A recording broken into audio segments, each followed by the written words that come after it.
Hi, welcome back to the channel. Wanted to talk about guitars, famous guitars. Guitars where you don't really need to see the player actually holding it, but you know who that player is.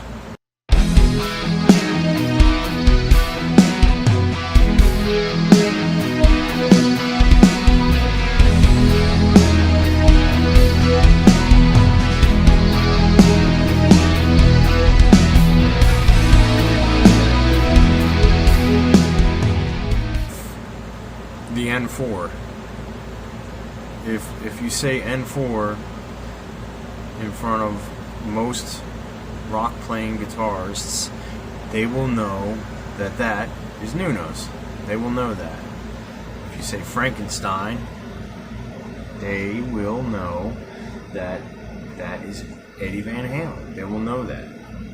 If you see stripes, EVH stripes on a car, people know what those stripes are. The stripes are famous, which is incredible. It goes even beyond the guitar. What about the Ugly Duckling? Malmsteen.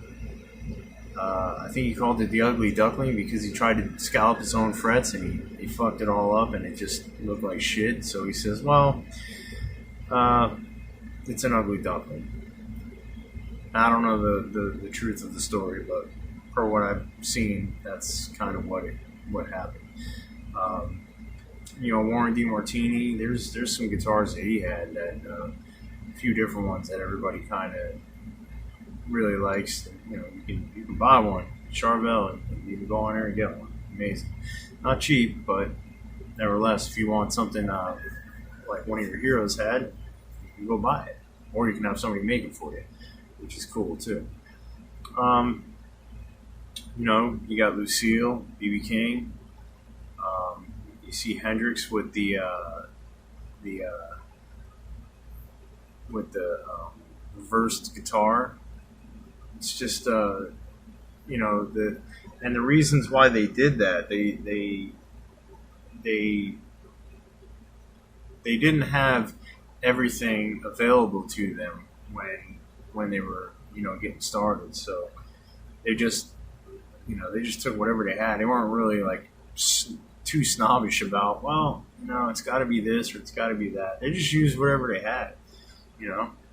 I don't know what the first Eddie Van Halen guitar played like. I have no idea. But he was a tinkerer. This guy will get in a little his shop and just start pulling stuff apart, scuffing it down, throwing some paint on the thing. I mean, he had an idea and he went with it. But playability wise, were the frets all, crowned properly and leveled properly? Who knows, man? I mean, but there were some things that you can hear in his music. You can hear the string sliding off the end of the fret and making a certain sound. And honestly, that stuff is now, it's a staple, man, in his style. You can hear it, and it's a staple. It's part of it. But it could have been a complete mistake just because of poor playability. We don't,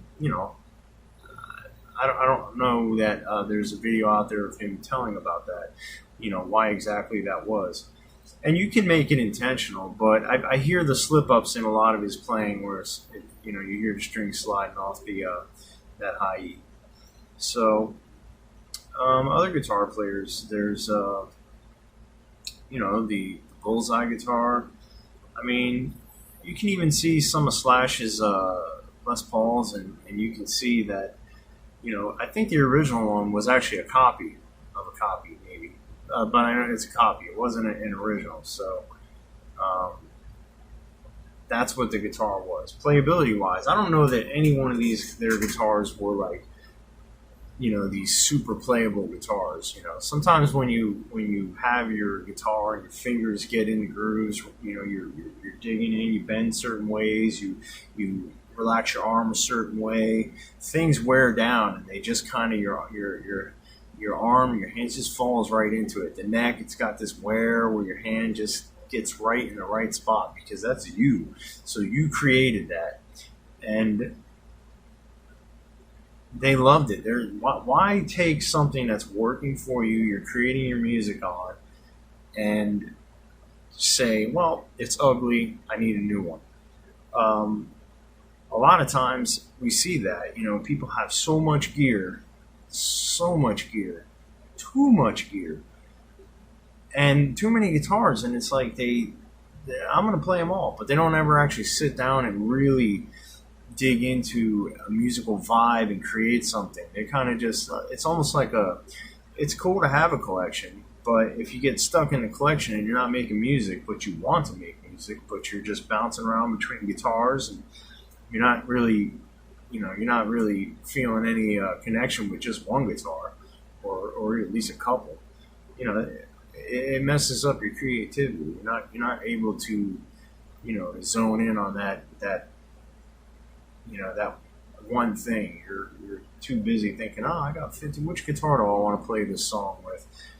I don't know. I don't. People can do what they want to do. They're free to do it. But I mean, I didn't remember seeing guitar players back in the day that, at least for my heroes, I didn't see them with having, so many guitars.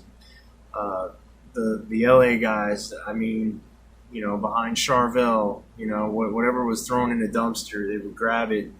If it was usable, or even maybe sometimes not usable, they would get it and they would just build their own guitar. They said, oh, we didn't have money to go out and spend on, these new guitars, so we had to kind of build what we had. And I hear that many times in their, their interviews about their history and where it all started. And I find that awesome because I have some great guitars, but I have it down to a number where that's what I play, for the most part, that's what I play. And some of them's not the best guitars, they're just, and some people will call it garbage. But it's for me, if I sit down with the guitar and I'm playing and it feels good and I can write stuff on it, I feel comfortable playing it. I don't care what anybody thinks.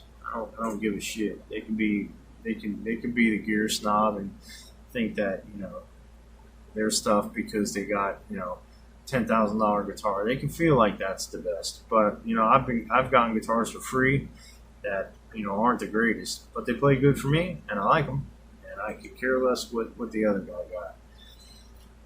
And I think that sometimes here we fall into that. Like, well, what do they call it? Consumerism, where the ads are out there.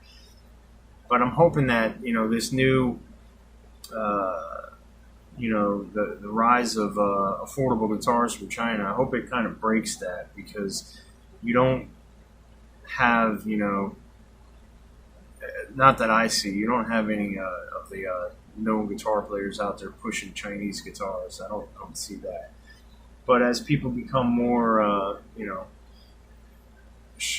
stretched and can't afford that expensive guitar, that may be your only option. And for young kids getting started, oh man, just play whatever you got, man. Play it, make it play. Learn how to make it a player versus worrying about having 10 different guitars. That stuff will come if you're working your way up there. It'll come. But I think it's harder these days to get to that point. So, but yeah, that's I'm gonna leave some pics of some amazing guitars, and we'll take a look at some of the stuff that these famous guitars, N4, Bullseye, Flying V, the Lucille, Brian May, Willie Nelson, Eddie Van Halen, Warren DeMartini. We'll just take a look, and I'll put some other pictures up there as well, and just take a look at them, and leave a comment. Whose guitar it was. I mean, I'll put a couple in there that you might not know about, but then you'll think and you'll say, okay, little Google, and you'll find out, oh wow, and that person will be very, very known. So yeah, like, subscribe, and I'll see you on the next one.